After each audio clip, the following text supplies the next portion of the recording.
Assalamualaikum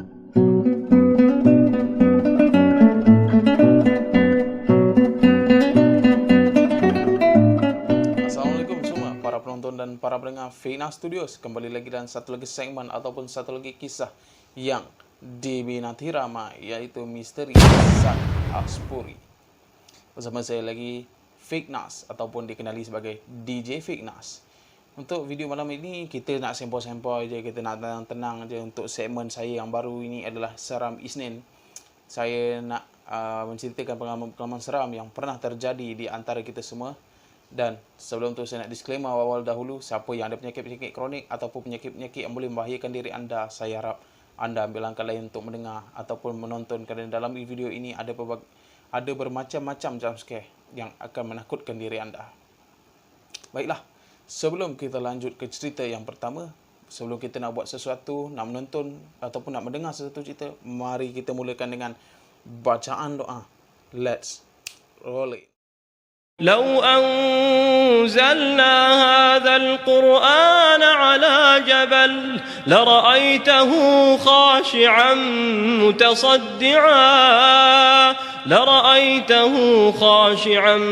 متصدعا من خشية الله وتلك الأمثال نضربها للناس لعلهم يتفكرون. Alhamdulillah, bersyukur kita kehadrat ilahi. Bacaan doa pun selesai sudah dibaca. Mari kita mulakan dengan cerita yang pertama. Untuk cerita yang pertama ini, kisah ini dihantarkan kepada aku melalui Instagram yang bernama Nadira. Dia kata, "Assalamualaikum Fiknas. Saya ni Nadira, berumur 28 tahun dan menetap di Setapak. Kisah ini terjadi di salah satu saya tempat belajar dahulu, iaitu di UiTM Shah Alam." Dia kata saya kat situ pernah mengalami satu kejadian misteri ataupun kejadian aneh dekat UiTM Shah Alam tu. Dan kisahnya bermula ketika pada suatu malam, saya dengan kawan saya hendak pergi basuh baju di tempat basuh baju. Di tempat basuh baju lah, mana yang tu kan.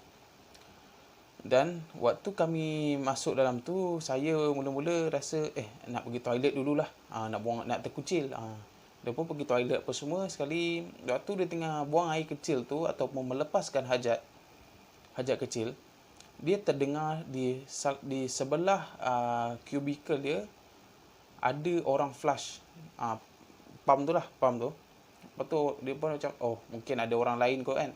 Dia pun apa semua, dia cuci tangan. Lepas tu dia tengok pintu sebelah ni tutup. Dia pun, oh orang ni mungkin ada buang air apa, biarlah. Dia pun keluar ke kawan dia ke depan, tadi ada orang masuk. Dia tanya, tadi ada orang masuk. Kawan dia kata, tak adalah. Mana ada? Oh, dia fikir kawan dia nak tipu dia lah. Lepas tu dia kata, jomlah kita basuh baju. Waktu diorang masuk tempat basuh baju tu, diorang basuh berus lah. Ni cerita ni dah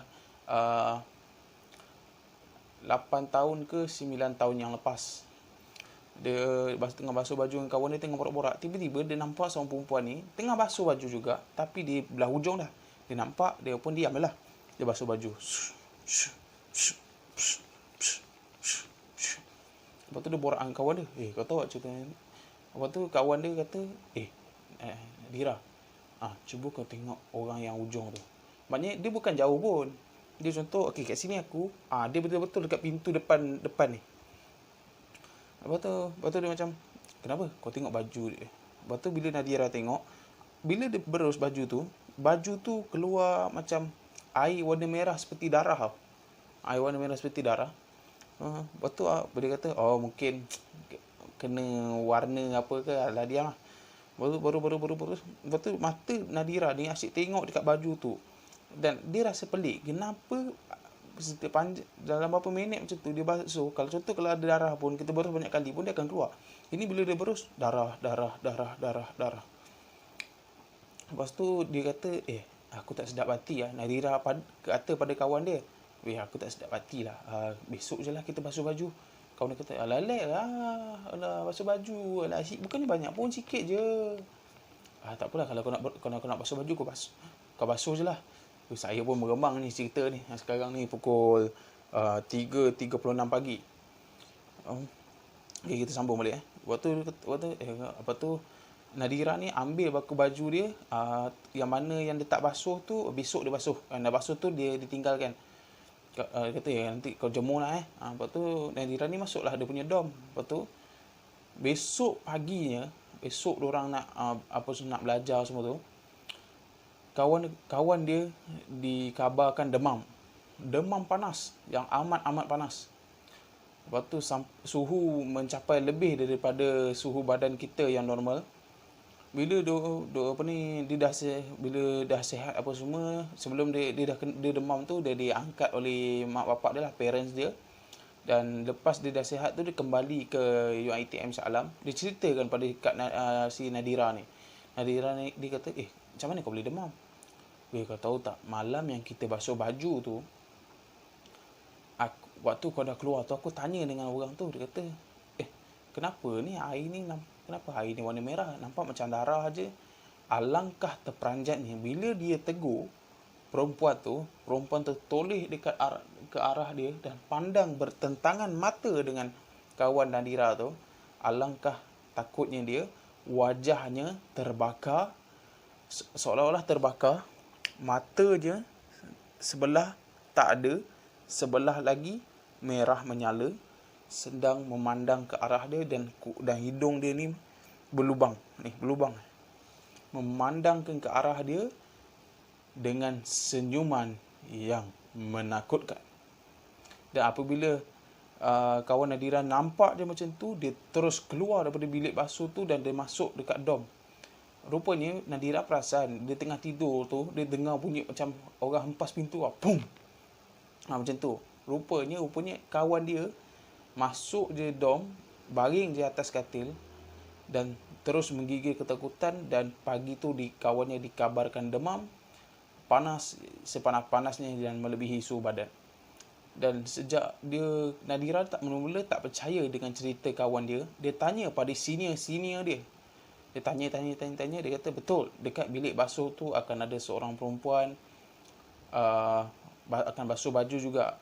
Padahal perempuan tu kita tak pernah nampak pun, tapi tiba-tiba je kita nampak ada. Kalau siapa yang tahu, dia akan gosok baju tu akan sentiasa keluarkan air berwarna merah seperti darah. Dan bila dia kata waktu saya last kat situ, bilik basuh tu ditutup dan dijadikan dijadikan store lah untuk simpan-simpan barang. Dan dia kata kisah ni menghantui diri saya. Dia kata menghantui diri dia. Waktu dia kata dia masih lagi takut lah nak basuh baju dekat situ. Dan dia masih terbayang-bayang lagi wanita yang berus baju dengan dia berus je, air yang keluar daripada baju tu adalah air yang berwarna merah. Sehinggalah hari ini kisah itu kejadian itu bermain di fikirannya. Itulah untuk kisah yang pertama. Ataupun kisah yang kedua. Kisah ini saya menerima cerita ini daripada Instagram yang bernama Yasmin. Sekejap ya, lighting saya. Okay. Yasmin, dia kata, Assalamualaikum Fake Nas, saya Yasmin, berumur 30 tahun dan saya berasal daripada Melaka. Dan dia ada bagi tajuk dia, iaitu tajuk dia adalah kerasukan ataupun kesurupan dalam bahasa Indonesianya. Dia kata, sebab apa saya letak tajuk kerasukan? Mari kita mulakan cerita dia. Dia kata, pada satu hari ataupun pada satu malam, pada satu masa, banyak pada dia tu, saya menetap di UiTM di Melaka, iaitu UiTM Lendu.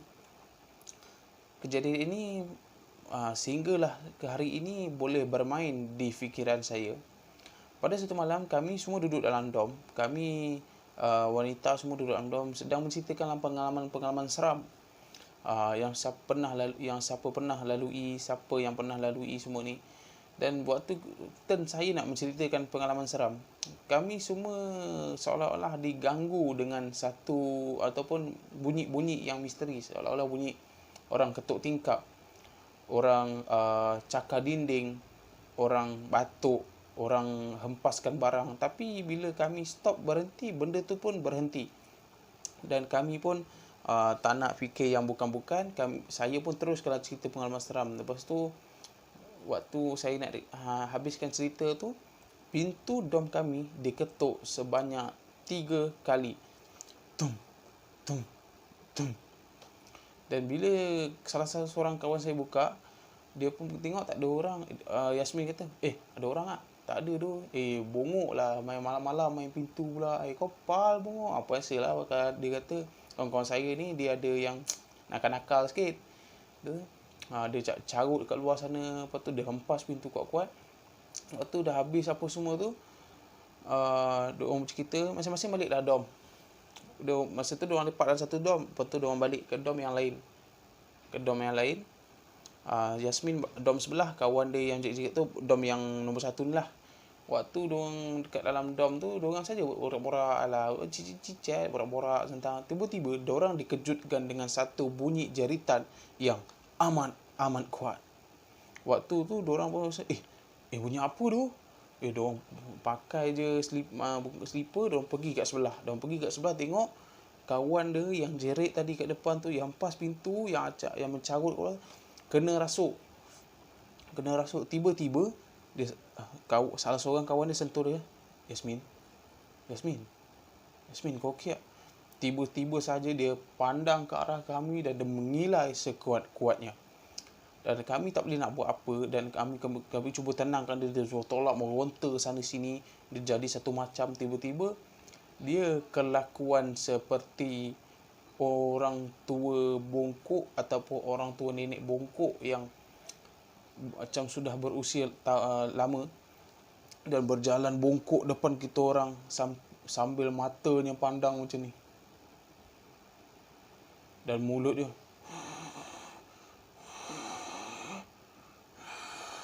seolah-olah macam tu. Saya pun meremang ni. Sekarang ni pukul 4 pagi.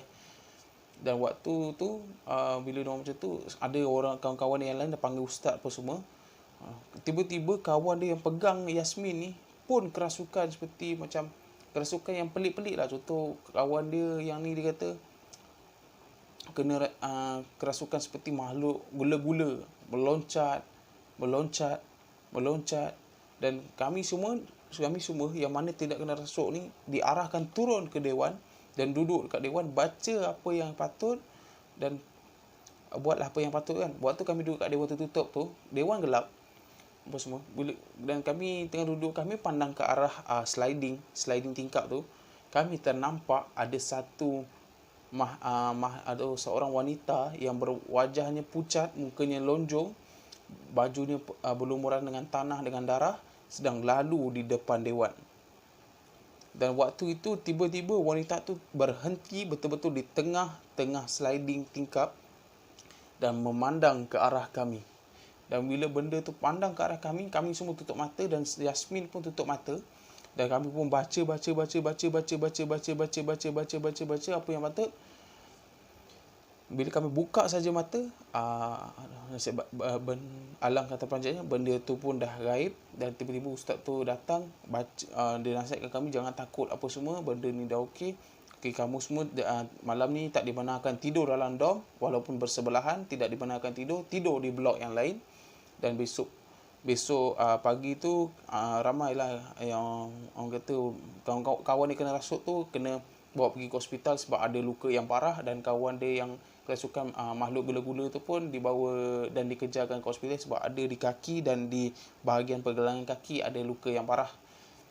Dan kami cuba tanya sini kami dekat UiTM tu, dia kata betul dekat sini ada kejadian-kejadian pelik. Kadang-kadang malam-malam akan dengar bunyi orang berjalan, tapi jalan itu macam jalan orang tua lah, slow. Lepas tu akan dengar suara garau. Kadang-kadang kalau balik siapa belajar dekat bilik prep ke apa ke, orang kata tak dekat sana, saya tak tahu sebab tak masuk asrama, akan nampak lah orang nenek tua bawa tongkat lalu dekat lorong gelap tu lah.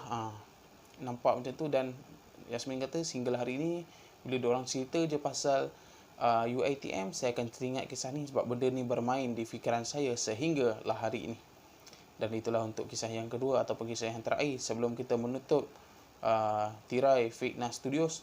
Saya nak siap kepada anda semua, dekat Pantai Indah sekarang ni dikenakan perintah kawalan pergerakan diperketatkan, dan sama-samalah kita jaga SOP, pakai mask dan hand sanitizer, dan akhir sekali jangan biarkan diri anda diselubungi misteri. Kita jumpa pada minggu depan di Seram Isnin bersama saya lagi, Fitnah. When I see you. Assalamualaikum. Magic potions in the cup.